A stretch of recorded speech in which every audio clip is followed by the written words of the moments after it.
Okay, so you got this Bible and now you're asking yourself, where do I start? My first pick has to be the Gospel of John. The book of John is John the disciple's his recap of the life of Jesus. In the book of John, we have the most words of Jesus than any other book.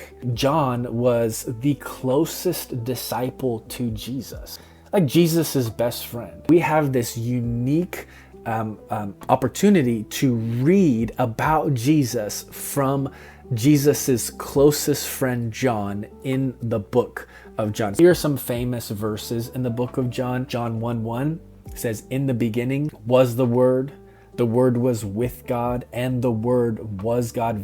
John 3:16, maybe you've heard this one, "For God so loved the world that he gave his only Son, that whoever believes in him should not perish but have eternal life." We got John 14:6. Jesus said to him, "I am the way, the truth, and the life.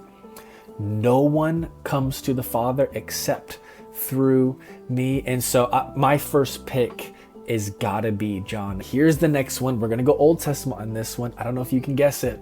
It's the book of Proverbs. The book of Proverbs is pure gold. It's pure wisdom. It's mostly written by King Solomon, and they're not promises, but they're truth. It's not like rules. It's going to distinguish the difference between the wise man and the foolish man. A Proverbs a day keeps the devil away. It's pretty good. Okay, my third book of the Bible, if you're gonna find somewhere to start, I would have to go with the book of Romans. There's nothing like it. It's changed my life time and time again. It will continue to change my life. It's said by some people say that if there was just one book of the Bible that like if you were in a deserted island, right, and you could only take one book of the Bible with you, you should take the book of Romans. And they would even go on to say that if there was only one singular chapter that you could take on this deserted island, it would be Romans chapter 8. And if you've read Romans chapter 8, I mean, it's unbelievable. Some key takeaways. Okay, it's written by the Apostle Paul, and it was written to Romans whom probably Paul had never met. And it's got the most detailed explanation, ready for this, of salvation, grace, faith, and righteousness. Here are some really, really important verses. These are really popular verses in the book of Romans.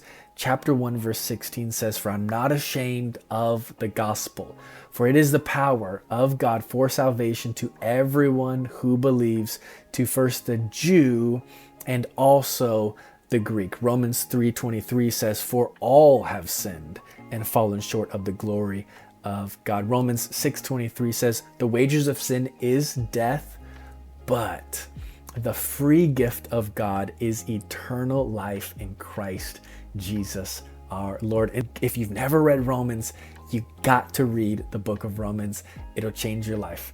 Okay, number 4, I think that you could easily start with the book of Genesis. It might actually be, again, it's like, I don't know.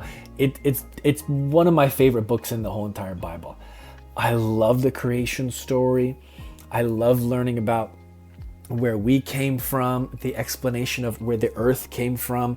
I love Abraham, Isaac, and Jacob. I love all those stories. It really begins to show you the nature and character of God. And I think that's important when you read any single book. Like, the book is about God. Those are my top 4 books. What would be your top 4 books? John, Proverbs, Romans, and Genesis. Hey, if you like this video, there's plenty more. Also, my dad and I and my brother, we're going through the Bible chronologically, one video every single day. It's all on our page, and we'll see you soon.